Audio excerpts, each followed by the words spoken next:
Welcome, Aquarius, your Clash of the Malefics 28-year cycle deep dive video for the Ascendant, the Sun, or the Moon. Across the 19th and 20th of April this year, Mars, the planet of action, meets your traditional ruler, Saturn, the planet of limitation, in the fire sign of Aries for the first time since 1998. That's 28 long years ago. In traditional astrology, Saturn is said to be the greater malefic and can be unfortunate. Mars, the lesser malefic, in Aries is very much about action. It rules the sign, but if that action is boxed in and inhibited, it can create frustration and perhaps even anger. In astrology, conjunctions are often very constructive, but Saturn is in its full in Aries. It's much more to do with outcomes and consequences, and Aries symbolically is the start of the journey. Mars is embracing that. It's passionate, it wants things to happen quickly. So when they don't, because of Saturn's limiting vibe, that can create a huge outpouring of frustration. It is therefore potentially quite a challenging time for us all over the next week.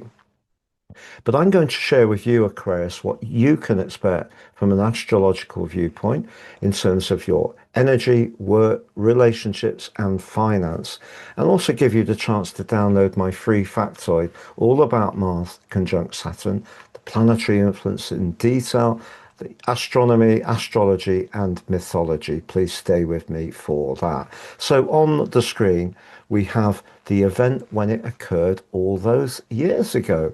Now, at that time, Mars and Saturn were in the third decan of Aries, which is subruled by Jupiter. So a bit more buoyant, but Mercury, the planet of communication, was conjunct them.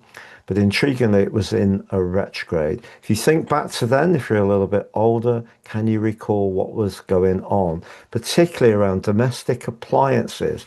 So as this has happened, our vacuum, I won't give it a brand, has packed in. So we had to get another one. But if you did have some frustrations around sharing information, a journey, you found physical movement was limited, or there was huge frustration with siblings or neighbors, wouldn't be a surprise. But the takeout from the chart from all those years ago is the moon, like now, in Gemini, and intriguingly, also the nodal axis in the same signs as now, just flipped. So the nodal axis takes 18.6, the reverse, the mirror, is about 9.8. Add those together, that's where we were from then until now. So just to say then, we had the USSR was going through a financial deconstruction, a collapse. It's now known as the Russian Federation. My prediction is that's ongoing now. That's being repeated. Also at that time, Asian stock markets were in turmoil. We have turmoil on the stock markets now, but it's much more to do with the Middle Eastern situation. So you can see that Mercury's in the mix again, like it was then. It's not retrograde, but it is in a conjunction with Mars. Now, ordinarily, if we took Saturn out, that would give you such a passion for your ideas, the third house, the fire of Aries, and perhaps could make you quite combative if you did have a discussion with someone and your beliefs didn't quite blend with theirs. But with having Saturn in a conjunction with Mercury, that could in some ways make us feel a bit pessimistic about the way things are. What we read or share may not fill us with a particular sense of optimism. And also, of course, Saturn on Mars can have an implication in terms of abrasion.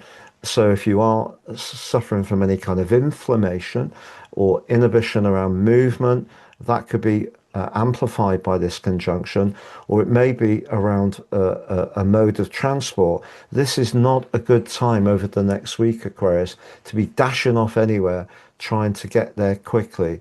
Just be very conscious, especially in the early part of the journey, just getting into a rhythm, structure whatever you're thinking and saying carefully. Don't rush it because you could end up having a disagreement with someone who does see things very differently, but it wouldn't be too much of a stretch for it to become an all-out shouting match because of Mars being very dogmatic in the third house in that conjunction with Mercury, and but also somewhat idealistic for you personally. Now, Pluto in your sign definitely helping you to evolve, and particularly if you're early in the sign of Aquarius, and it's forging such a strong link with these three. Your willpower can be incredible about what you're invested in terms of your ideas at the present time. But if you are involved in technology, one of the things, the third house, media, if things don't flow as you would like, again, that can create a lot of grittiness. But what Saturn and Mars can do in natal charts is give people enormous resilience. So even when every bit of their life contains some kind of challenge, rough terrain, low vitality, dispirited responses, they can keep going through thick and thin. So if there's something you really believe in, don't give up on it. But of course, we have just had a new moon in that third house, which has been asking you in the conjunction with Chiron not to let self-limiting thinking affect how you value your ideas, but also how you connect with other people outwards. And that's still bubbling away nicely. So if you have done a circle back and thought, yeah, maybe I could release that, is that old memory inhibiting me? But the good thing about this aspect is if someone isn't being very respectful to you, you can really share with them quite strongly your boundary. And that could be a neighbor, it could be a sibling, maybe someone you experience online that's not being very kind. But also, the Sun is on the cusp of moving into Taurus. It's on the analytic degree of Venus and Uranus there.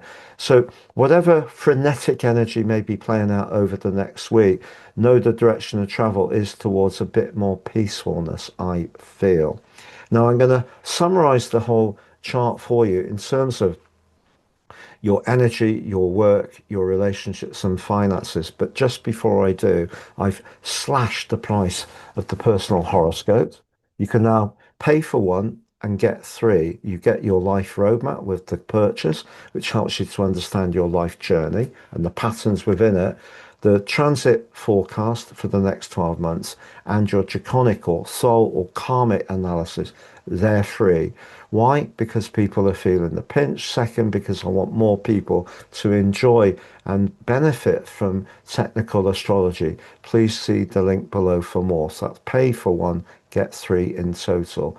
So that's three for the price of one. Now, if you've yet to watch your Uranus 84-year cycle return video on the screen, your April monthly forecast on the screen. If you'd like to work with me directly, please see my testimonials below. If you'd like to download that free factoid, Mars Conjunct Saturn, that's beneath the video too. And if you've yet to sign up for your free daily horoscope fired to your device each morning for your celestial pit stop early each day, you can do so. So to summarize, if you're doing something at the moment in your life that you feel very connected to in terms of your values, you might encounter some friction over the next week and it might not be very nice. It could be what people say to you online. If you publish or teach or train, that's where the attrition could play out. But remember, Saturn is very much about industry and Mars is very much about the physical drive. So the combination, we don't try to rush things and we structure things well, can actually be very good. But it's all about expectation. But because Saturn can be a meanie, you could encounter someone who sends you or or shares a message with you which isn't very pleasant and is forceful. That's just being truthful. However, if you're really excited about what you're doing at the moment with information, you have your own channel, you're publishing something, you are a technician of some kind, you're in the digital world, this can be a time when all your hard work can come back to you, but you have to keep beavering away. In terms of your romantic situation, because Venus is in a conjunction with your modern ruler, Uranus, in the fourth house, it's an interesting one. I think you need to connect with people through the mind at the best of times, but actually you still need nurture. The sun moving into Taurus is going to make you aware of that over the next month. And a surprise connection with someone could be someone you know through your family, or an introduction that's made with someone through your extended family, which could surprise you. Jupiter, the planet of fortune, continues its journey in the sixth house, which generally can help your energy and vitality. But if you do have issues at the moment, it's likely to be more stress led, to do with migraines and just feeling very achy.